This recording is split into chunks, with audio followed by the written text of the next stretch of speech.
جی جی یقیناً. بہرحال ابھی جیسا کہ ہم لوگ یہ جشن سرور کائنات حضرت محمد مصطفیٰ صلی اللہ علیہ وآلہ وسلم منانے کے لیے حاضر ہوئے ہیں، تو سب سے پہلے میں اس جشن کے سلسلے میں یہ تو بہرحال ایک ہمارے کانسیپٹ رہا کہ اس جشن کو ہم ہفتہ وحدت کے انڈر میں بنائیں تاکہ سب ایک ساتھ ہو جائے، ایک پلیٹ فارم پہ ہو جائیں. لیکن سب سے پہلے میں جیسا کہ یہ حضور کی ولادت کا پرمسرت موقع ہے، تو سب سے پہلے میں آپ سے یہ سوال کرنا چاہتا ہوں حضور کے سلسلے میں کہ جس وقت حضور کی ولادت ہوئی تو ولادت سے پہلے اس عرب میں کہ جس کو تاریخ نے دور جاہلیت کا نام دیا ہے، وہ کیا مطلب تھا؟ اس زمانے میں کیا تھا ایسا؟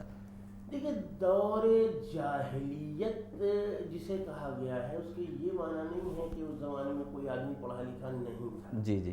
جاہلیت کے معنی یہ ہے کہ اس زمانے میں تہذیب نہیں تھی، تمدن نہیں تھا، اس زمانے میں کوئی شائستہ کلچر نہیں تھا. انسان آپس میں انسانوں سے لڑ رہے تھے، جھگڑ رہے تھے، چھوٹی چھوٹی باتوں پر سالوں سال لڑائیاں ہوتی رہتی تھیں، یہاں تک کہ لوگ یہ بھول جاتے تھے کہ یہ لڑائی شروع کس بات پر ہوئی، موضوع بھول جاتے تھے کیا طرح اصل کیا تھی، بنیاد کیا تھی. اور لوگ مرتے وقت اپنے بعد والوں کو تاکید کر کے وصیت کر کے جاتے تھے کہ تم اس لڑائی کو آگے بھی باقی رکھنا، بجائے اس کے لیے کہیں کہ بھائی جو ہونا تھا ہو گیا، ختم کرو.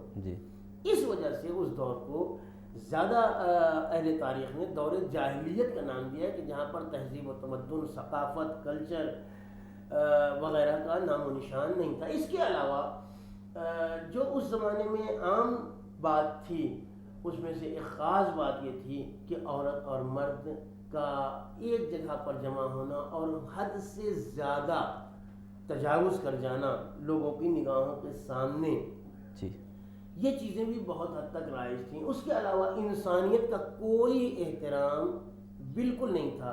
خصوصی طور پر انسانیت کی ایک صنف خواتین کو بے انتہا کچلا جا رہا تھا. رسوم، عادات، اقدار ہر اعتبار سے ان کی پسپائی ہو رہی تھی. عورت جسے اسلام نے بے انتہا اہمیت دی ہے، اس دور میں عورت کو غلام اور کنیز یا ایک مخلوق کے برابر کا بھی رتبہ اور درجہ نہیں دیا جاتا تھا. اسے ایک کھلونا اور کھلواڑ کی طرح سے.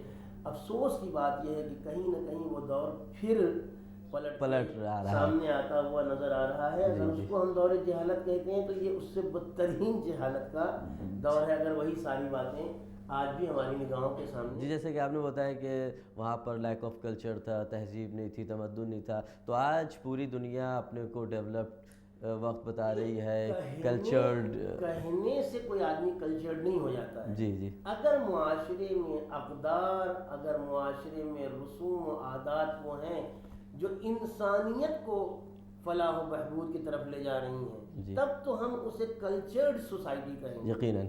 آج کیا اسی کو ہم کلچرڈ سوسائٹی کہیں گے کہ ایک ایک دن میں 100 آدمی، 200 آدمی بلا وجہ مارے جا رہے ہیں؟ یقیناً. کیا ہم اسی کو کلچر یا اسی کو ہم سویلائزیشن کہیں گے کہ ایک ملک میں تو اتنا کھانا ہے کہ لے جا کے سمندر میں پھینکنا پڑے، اور دوسرے ممالک بھوکوں سالوں سال سے بھوکے مر رہے ہیں، ان کی بالکل خبر گیری نہ کی جائے، اسے آپ کلچر کہیں گے؟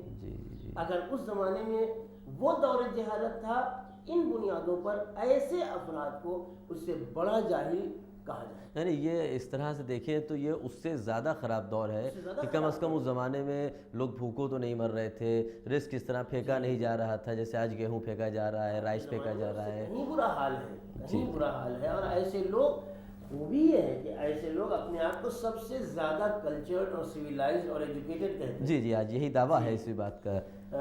لیکن دین اسلام نے اس کے برخلاف ایک دعوت دی جس کے علم بردار تو یوں تو انبیاء کرام سبھی رہے ہیں، یقیناً، لیکن خصوصی طور پر سرکار دو عالم ختمی مرتبہ حضرت محمد مصطفیٰ صلی اللہ علیہ وسلم تھی کہ جس نے انسان کو انسانیت کے اقدار کی رعایت کرنے کی بڑی پرشدید دعوت دی. جی یقیناً. جیسا کہ بھی آپ نے کہا کہ اس زمانے میں ایسا نہیں کہ علم نہیں تھا، علم تھا.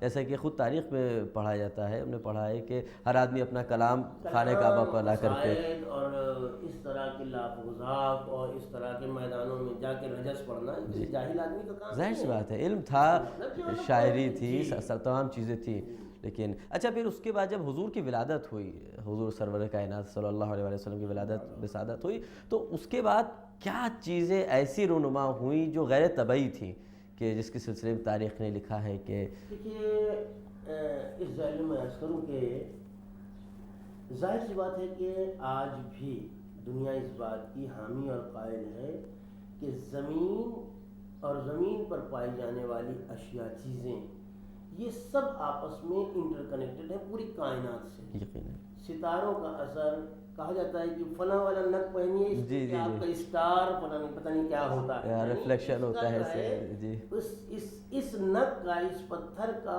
کہیں نہ کہیں تعلق اس اسٹار سے جڑا ہوا ہے. آج بھی دنیا اس بات کو مانتی ہے کہ آپ کا اسٹار فلاں ہے اور میرا فلاں اسٹار ہے اور فلاں ان کا فلاں اسٹار ہے، ان کے یہ اعداد ہیں، ان کے وہ گنتی ہے، ان کا یہ نمبر ہے. آج بھی یعنی آدمی کہیں نہ کہیں یہ مانتا ہے کہ دنیا ایک دوسرے سے پوری کی پوری جڑی ہوئی جی کنیکٹڈ ہے، انٹر کنیکٹڈ ہے. تو جب کہیں کائنات میں کوئی خاص بات رونما ہو جی تو پھر ساری کائنات کو متاثر ہونا چاہیے. بے شک بے شک. آج نہیں ہو رہی ہے، اس کے معنی یہ ہے کہ ہماری حیثیت وہ نہیں ہے کہ ہم کائنات پر اپنا اثر ڈال سکیں. جی جی وہ آنے والا ایسا عظیم الشان تھا جی کہ جس نے اپنے اثرات کو آتے ہی ساری کائنات پر واضح کیا، جی ظاہر کیا. چنانچہ قیصر و کسریٰ کے وہ ایوان جو انتہائی شاندار اور عالی شان تھے، ان میں ایسے زلزلے اور ایسے جھٹکے آئے، اور اس کے بعد نہر ساوا وہ سوکھ گئی، اور وہ مجوسیوں کا آتش کدہ جو ہزاروں سال سے روشن تھی، جس کی آگ وہ بجھ گئی. جی جی آسمان کے ستارے ٹوٹے، اور بہت ساری باتیں ہیں جو تاریخ میں محفوظ ہیں کہ جو حضور کی آمد پر دنیا میں رونما ہوئی، جس سے لوگوں نے محسوس کیا کہ آج کچھ خاص بات ہوئی ہے. جی اور کیوں نہ ہوتی، اس لیے کہ آنے والا وہ تھا کہ جو اللہ کی طرف سے مدار کائنات کی حیثیت، یقیناً بے شک بے شک، جو مرکز کائنات کی حیثیت ہے، مرکزی شخصیت. جب کبھی آپ دیکھیے کہ مثال کے طور پر ٹریفک کا نظام یہ ہے کہ گرین سگنل ہے تو جانا ہے، ریڈ ہے تو رکنا ہے، لیکن جب کوئی وی آئی پی آتا ہے تو یہ ساری باتیں ختم کر دی جاتی ہیں. پھر لاکھ ریڈ سگنل ہو یا گرین سگنل ہو، آپ جا نہیں سکتے ہیں. کیوں؟ وی آئی پی پاس ہو، ان کو ایسے نکلنا ہے، گزرنا ہے. تو اب جب ایسی عظیم الشان شخصیت کائنات میں آئے کہ جس کے لیے یہ کہا گیا ہو کہ انہی کے طفیل میں یہ کائنات تخلیق ہوئی ہے، تو کائنات میں اس طرح کے رد و بدل یا اس طرح کی اعجازی کیفیات کا پایا جانا کوئی حیرت کی بات نہیں. یوں بھی اللہ نے انہیں کائنات پر مکمل اختیار دیا تھا. یہی وجہ ہے کہ آپ نے اعلان رسالت کے بعد کبھی چاند کے 2 ٹکڑے کیے، جی ہوا سورج پلٹایا، کبھی درخت کو چلا دیا، کبھی پتھر کو بلوا دیا، کبھی اس طرح کے معجزات آپ کی.